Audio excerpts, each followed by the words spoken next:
السلام عليكم ورحمة الله وبركاته. بسم الله الرحمن الرحيم.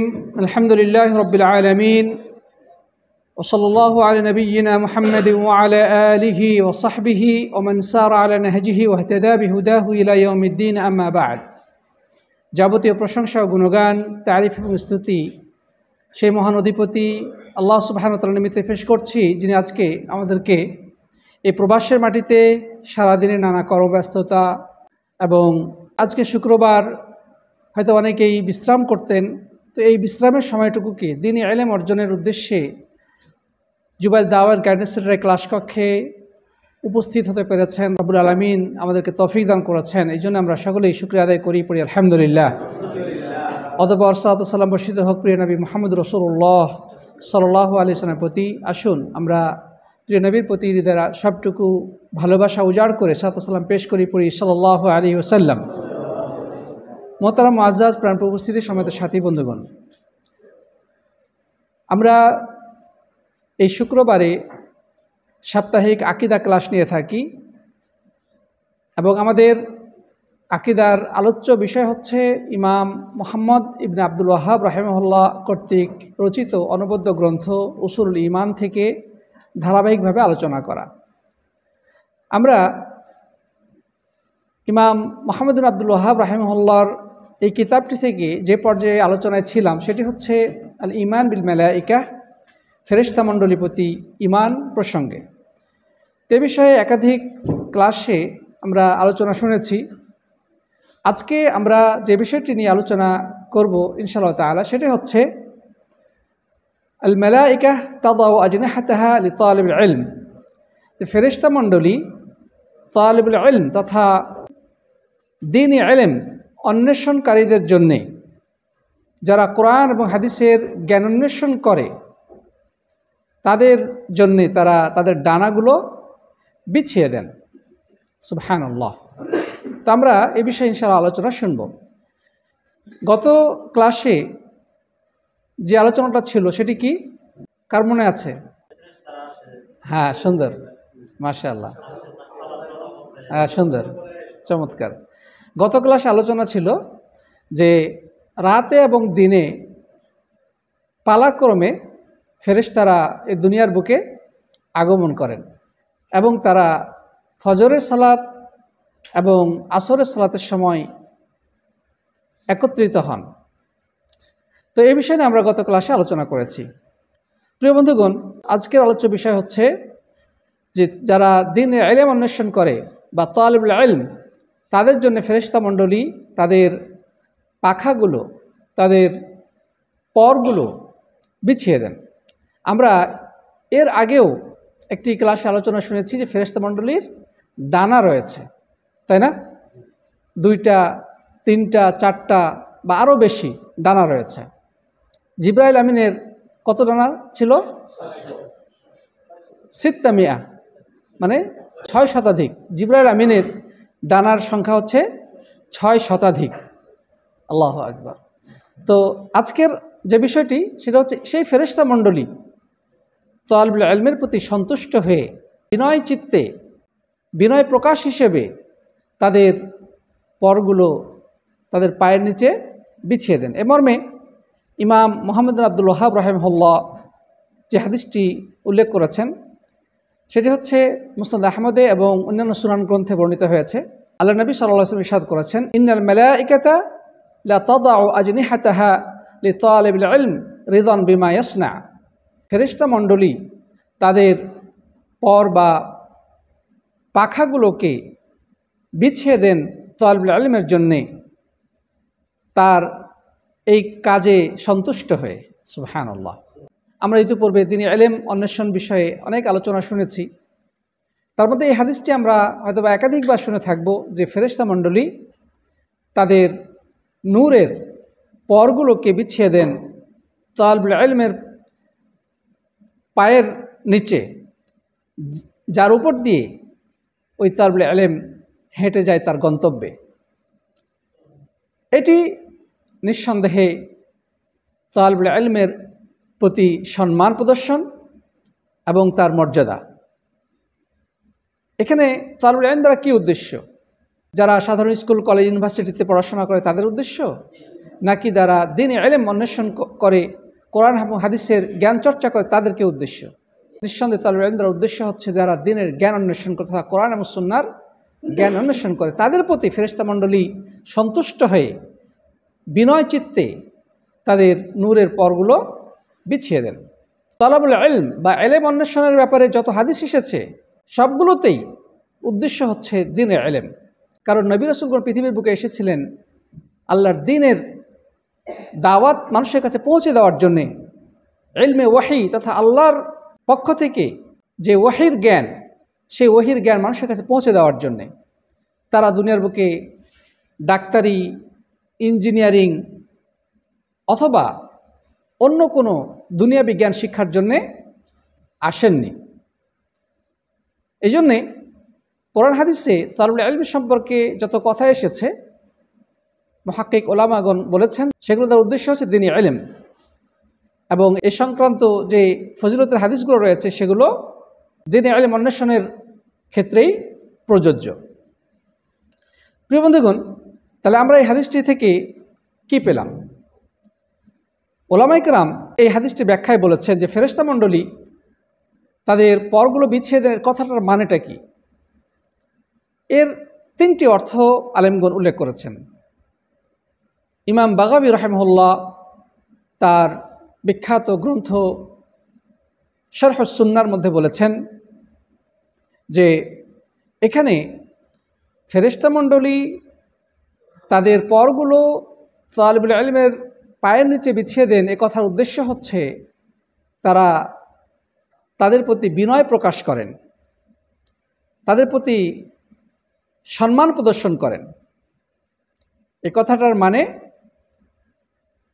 ফেরেশতাগণ তালিবুল ইলমের প্রতি সম্মান এবং বিনয়ের প্রকাশ ঘটান। যেভাবে আল্লাহ সুবহানাহু ওয়া তাআলা কোরআনে কারিমের একাধিক জায়গায় এই ডানা শব্দটি ব্যবহার করেছেন বিনয় এবং সম্মান প্রদর্শনের ক্ষেত্রে। যেমন আল্লাহ তাআলা বলেন, ওয়াকফিদ লাহুমা জানাহা যুল্লি মিনার রাহমাহ। আল্লাহ সুবহানাহু ওয়া তাআলা সন্তানদেরকে উপদেশ দিচ্ছেন তাদের পিতামাতার প্রতি দায়িত্ব কর্তব্য কি সেই বিষয়ে। আল্লাহ তাআলা বলছেন, পিতামাতার প্রতি তোমরা দয়াদ্র হয়ে বিনয়ের ডানাকে নত করে দাও। আল্লাহ তাআলা সন্তানদেরকে উদ্দেশ্য করে বলছেন যে তোমরা তাদের তথা পিতামাতার প্রতি দয়াদ্র হয়ে তোমাদের বিনয়ের ডানাকে বা বিনয়ের বাহুকে অবনত করে দাও, নিচু করে দাও। মানুষের কি ডানা আছে? মানুষের তো ডানা নাই। তো এটা একটা ভাষার শৈল্পিকতা, ভাষার সৌন্দর্য। তাহলে এখানে ফেরেশতা মণ্ডলী তাদের পাখাগুলোকে বিছিয়ে দেন, এ কথার অর্থটা হলো যে তারা বিনয়ী হন এবং তাদের প্রতি সম্মান প্রদর্শন করেন।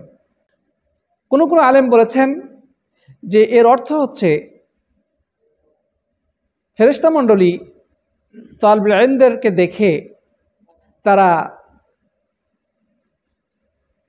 তারা তো উড়ে বেড়ায়, তো তাদেরকে দেখে তারা উড়া বাদ দিয়ে তাদের কাছে চলে যায়। যেমন একটি হাদিস এসেছে আবু হুরায়রা থেকে বর্ণিত, আল্লাহর নবী সাল্লাল্লাহু আলাইহি ওয়াসাল্লাম বলেছেন, ইন্নাল মালাইকাতা ইয়াতুফুনা ফিত তুরুক ইয়ালতামিসুনা যিকর ফাইযা ওয়াজাদু কওমান ইয়াযকুরুনাল্লাহ তানাদাউ হালুম্মু ইলা হাজাতিকুম ক্বাল ফায়াহফুনাহুম বিআজনিহাতিহিম ইলা আস-সামাঈদ দুনিয়া। যে একদল ফেরেশতা তারা পথে ঘাটে ঘুরে বেড়ান এবং যখনই তারা কোথাও দেখতে পান যে একদল মানুষ আল্লাহর জিকির করছে, দেখে দ্বীনি ইলম অন্বেষণ করা, দ্বীনি ইলম চর্চা করা, কোরআন পড়া, হাদিস পড়া সবই কিন্তু জিকিরের অন্তর্ভুক্ত। এখানে জিকির বলতে রব্বুল আলামিনকে যা কিছু স্মরণ করিয়ে দেয় সবই হচ্ছে আল্লাহর জিকির। তো ওই ফেরেশতারা পথে প্রান্তরে ঘুরে ঘুরে দেখতে থাকেন যে কারা আল্লাহর জিকিরে ব্যস্ত রয়েছে।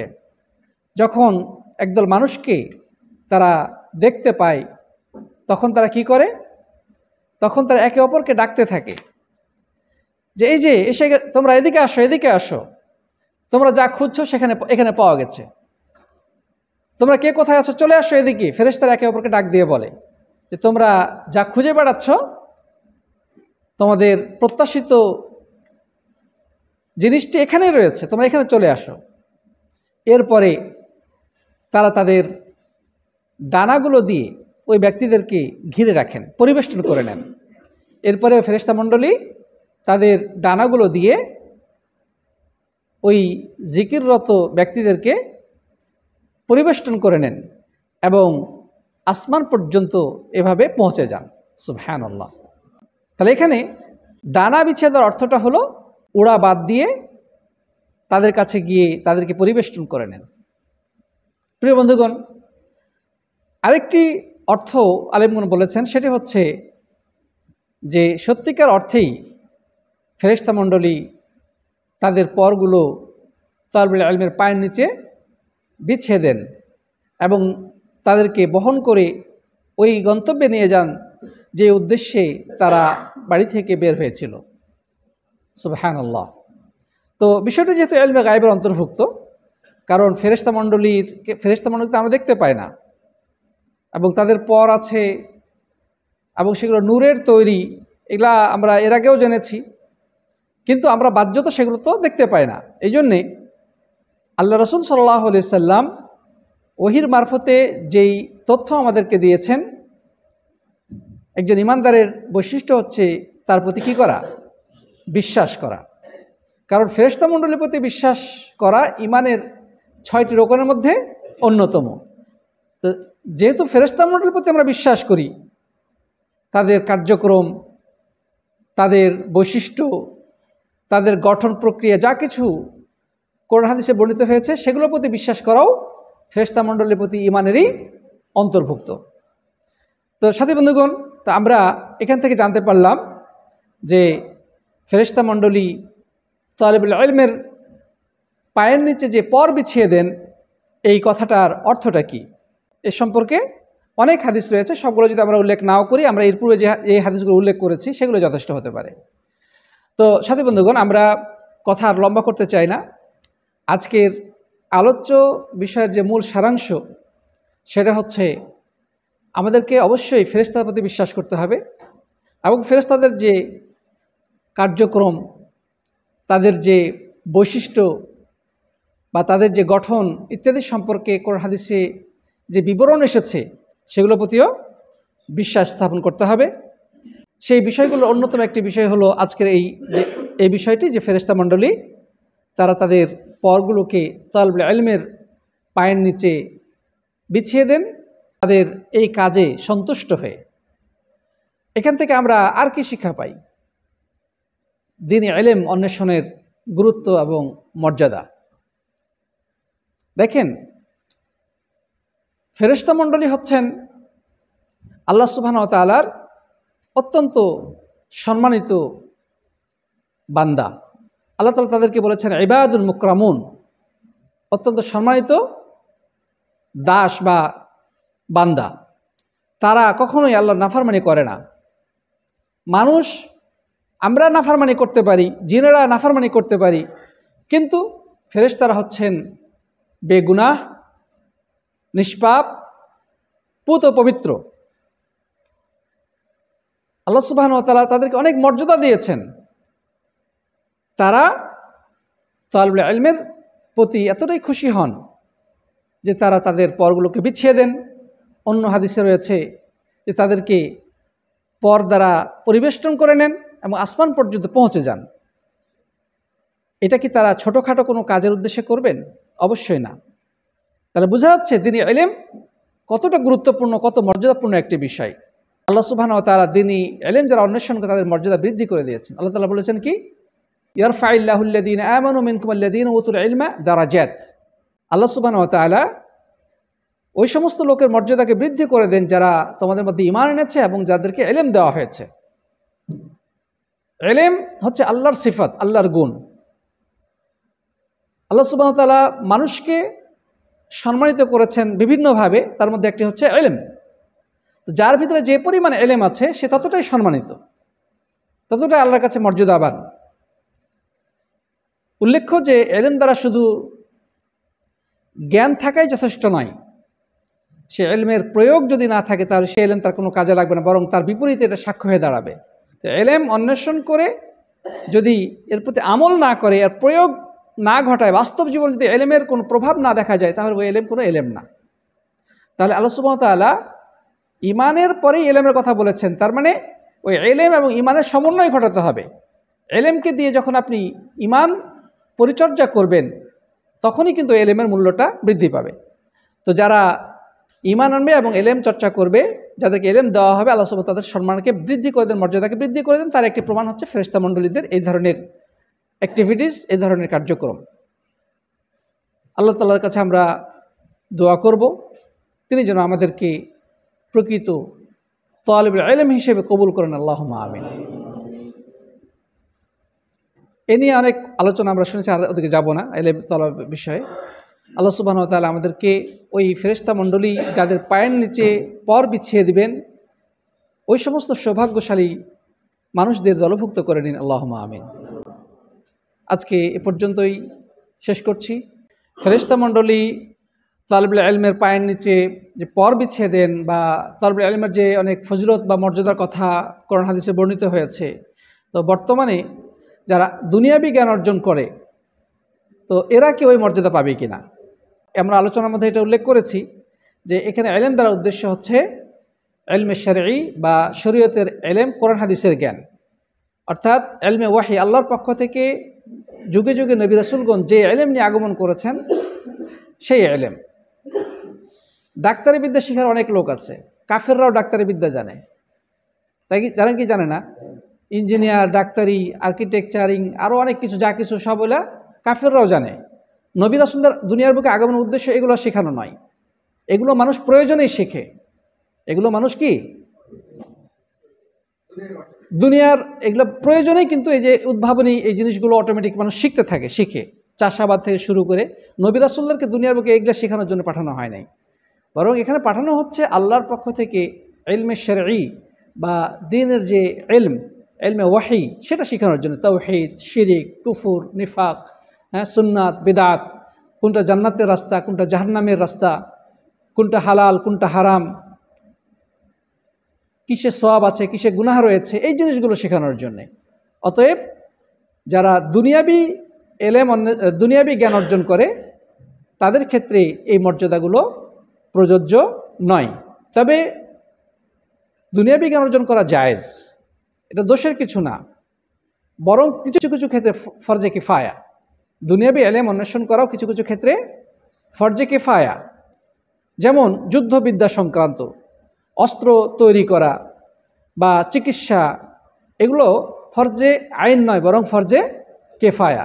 অর্থাৎ মুসলিমদের ভিতরে কেউ যদি এগুলো না জানে, তাহলে কি হবে? কাফেরদের কাছে দ্বারস্থ হতে হবে, কাফেরদের প্রতি মুখাপেক্ষি হতে হবে, যেটা মুসলিমদের জন্য লাঞ্ছনার কারণ।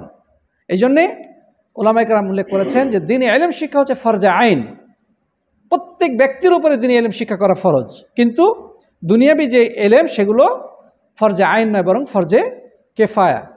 তো এগুলো কিছু মানুষ শিখলে অন্যদের জন্য যথেষ্ট হবে। আল্লামা উসাইমিন রাহিমাহুল্লাহ বলছেন, মহিলাদের জন্যে ডাক্তারি ইলম অন্বেষণ করাটাও ফরজে কিফায়ার অন্তর্ভুক্ত।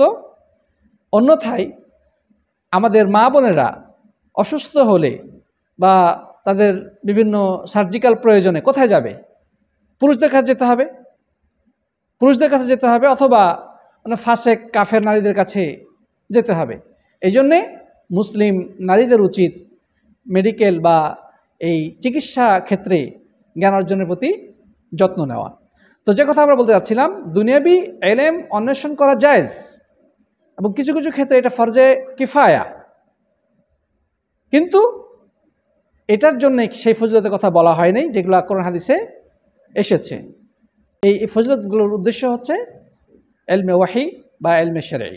জাযাকুমুল্লাহু খাইর। সুবহানাকাল্লাহুম্মা ওয়া বিহামদিকা আশহাদু আল্লা ইলাহা ইল্লা আনতা আস্তাগফিরুকা ওয়া আতুবু ইলাইক। আসসালামু আলাইকুম ওয়া রাহমাতুল্লাহ।